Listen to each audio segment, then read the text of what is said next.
debate, ¿no? Vamos a conversarlo con nuestro siguiente invitado, José Luis Tapia, economista. José Luis, ¿cómo estás? ¿Cómo estás, Pancho? Muy buenos días. Bien, el punto que elabora Nayib Bukele, tal vez también podríamos considerarlo o traerlo al escenario peruano. Él dice, en El Salvador tenían 70.000 pandilleros. Estos 70.000 pandilleros cometen acciones ilícitas o perciben dinero de manera ilícita, pero luego traen ese dinero a la casa para comprar pañales, para comprar comida, para pagar alquiler, transporte, etcétera, que pertenece al sector lícito, ¿no? Esto hoy estamos hablando de dinero que viene de manera ilícita, pero se utiliza y se reinserta al mercado de manera lícita. Si tú eliminas la criminalidad, entonces estás impidiendo que estos 70.000 pandilleros perciban dinero. O sea, es que vemos el crimen como de manera objetiva, así fría, como si fuera un trabajo. En el caso peruano, ¿hay algo de certeza en esto? ¿Se puede traer al escenario peruano y para ser validado o cómo lo evalúas tú? Bien, el escenario se llama economía, que se llama suma cero. Es decir, el ladrón es un parásito. Sí. Si no hay riqueza, no tiene dónde extraer. Entonces, no puede robar donde no existe. Sí. El tema pasa por el enfoque de qué cosa está provocando de que esa persona robe. Que puede ser fenómenos incluso sociológicos, valores de la familia, hay muchas condicionantes, ¿no? Pero lo importante es que el sujeto, como ha señalado el presidente Bukele, realiza esa acción porque hay incentivos que lo promueve, digamos, de alguna manera, ¿no? ¿Cuáles son esos incentivos? Puede ser desde una mala conducta de chiquito, puede ser, pero la institucionalidad, que es lo que nosotros los economistas estamos siempre mirando con bastante detenimiento, es si la ley se cumple, si el orden se cumple, si la seguridad se cumple en el país. Si yo sé que no se va a cumplir la ley, no se va a cumplir la seguridad, no voy a tener policías, no voy a tener algún tipo de, digamos, de disuasión para yo dejar de hacer, obviamente la persona lo va a cometer porque sabe que los costos de, digamos, de capturarlo es muy bajo con respecto a su ganancia que vaya a obtener de la parte donde le va a robar. Por eso que las leyes en el Perú no funcionan. ¿Por qué? Justamente porque no hay costo de cumplimiento. O sea, en otros aspectos sería como yo destino, digamos, mucho dinero, por ejemplo, para financiar obras cinematográficas, ¿no? Con esas tendencias LGTBI. Sí. Pero no le doy el mismo énfasis para hacer en el costo de la seguridad. Por ejemplo, para hacerle costoso digamos, ese elemento que quiere robar al otro, ¿no? Por ejemplo, estaba mirando algunas cifras, que el caso de El Salvador. El Salvador es un país pequeño, ya más o menos tiene como 6 millones de habitantes. O sea, ese también es un problema porque muchas veces hemos dicho, ejecutemos el plan Bukele, ejecutemos lo que se ha hecho en El Salvador. Como tú bien dices, hay una diferencia geográfica, geopolítica. La geografía peruana es muy agreste, es muy distinta, es un país mucho más amplio y eso hace que sea mucho más complejo vencer la criminalidad. Entonces, tal vez el plan Bukele, así en calco y copia, no se puede ejecutar en el Perú de la misma manera. Pero igual, el hecho de que el ejemplo que en todo caso promueven ahí Bukele de ser determinante, frontal, draconiano, ¿no? Sin empatía para el delincuente, eso sí es algo que podemos emular acá.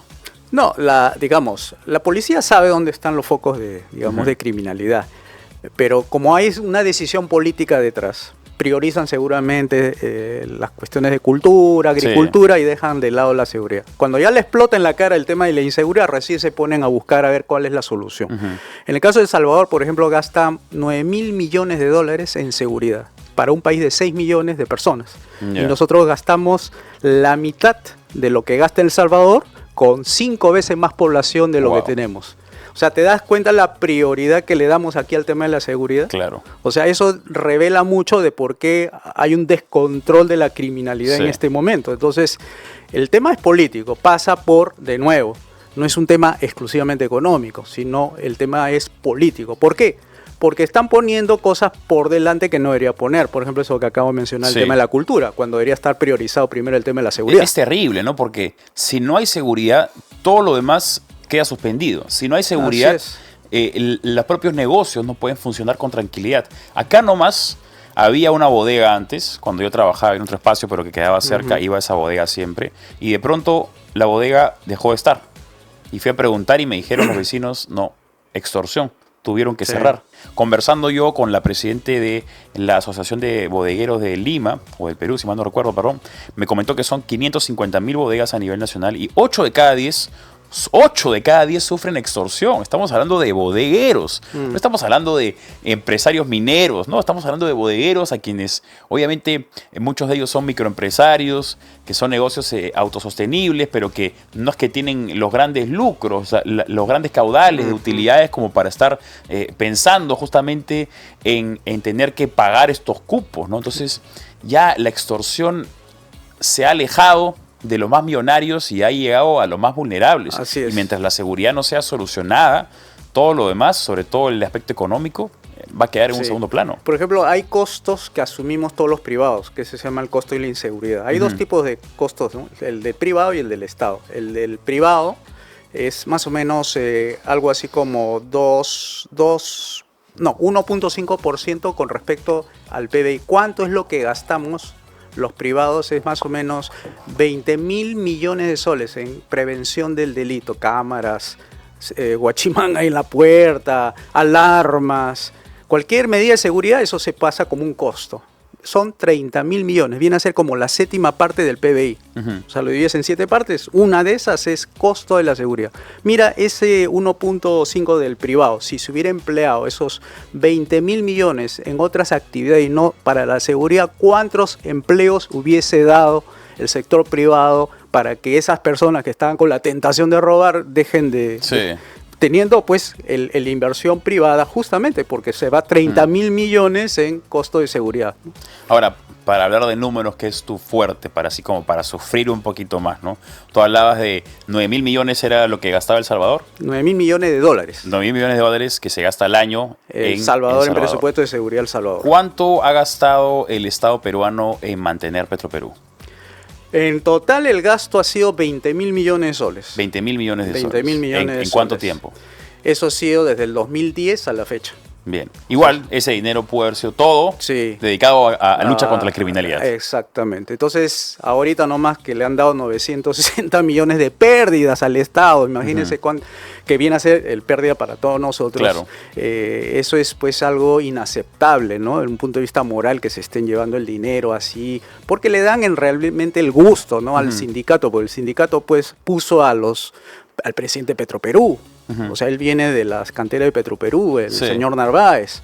Entonces vemos a un ministro de Energía y Minas, Montero, que es otro apañador de estos gastos innecesarios, el señor Arista, otro señor apañador de estos gastos innecesarios. Entonces eso pues revela la falta de orientación de la presidenta Boluarte, ¿no? Que está desenfocada. Lamentablemente está desenfocada la señora, porque eso de andar viajando por Davos, decir que está todo tranquilo aquí, es algo pues inaceptable, ¿no? Ahora, a ver, los números, no todo el mundo es diestro en materia numérica, pero acá no estamos hablando de una ecuación de tercer grado, no estamos hablando de algoritmos difíciles, estamos hablando de aritmética sencilla, ¿no? Es o positivo o negativo, o el número entero es positivo o es negativo, y a pesar de eso hay personas que siguen apostando por Petroperú o que siguen engañando a la población. ¿Cómo podemos los peruanos entender entre todos, ¿no? Coincidir, oye, Petroperú objetivamente no está funcionando, es importante dejar de darle plata? ¿Cómo podemos lograr eso? Bueno, decirle la verdad a las personas. Cuando el Estado fue creado fue para combatir la inseguridad. O sea, esa fue la iniciación de un Estado moderno. Es decir, seguridad, justicia, obras públicas, es lo que siempre dice el liberalismo clásico. Pero ya cuando el Estado se mete a hacer cosas, y eso ya es ideológico, decir, no, el Estado es empresario y que por eso hay que generar empresas, entre ellas Petroperú, hay que entrar con tanques a robarle a la IPC en 1969, que ese es el origen de Petroperú. Petroperú, su origen es un robo. Entonces se le engaña a la gente diciendo que el Estado puede ser empresario. Ontológicamente no se puede. El Estado es algo político y lo que se tiene que hacer en el sector económico es algo económico. O sea, si yo, digamos, pongo gerentes a Petroperú, estoy decidiendo desde la política cómo se debe obrar en lo económico. Y eso es un contrasentido. No le puedes pedir a un perro que maulle. o un gato que ladre. Sí, pues. Entonces el Estado es algo político, no lo puedes meter en algo económico, son de esferas qué buena analogía, diferentes. me has hecho reír. José Luis Tapia, economista, estuvo con nosotros. Un tema muy interesante, seguramente conversaremos de esto más adelante, porque en las venideras elecciones el tema de seguridad va a ser crucial, pero también el tema económico y qué hacer con ese monstruo gigante llamado Petroperú es el misterio que esperemos pueda resolver en las próximas elecciones. José Luis, Ok, muchas gracias a ti. por estar con nosotros, por la conversación. Una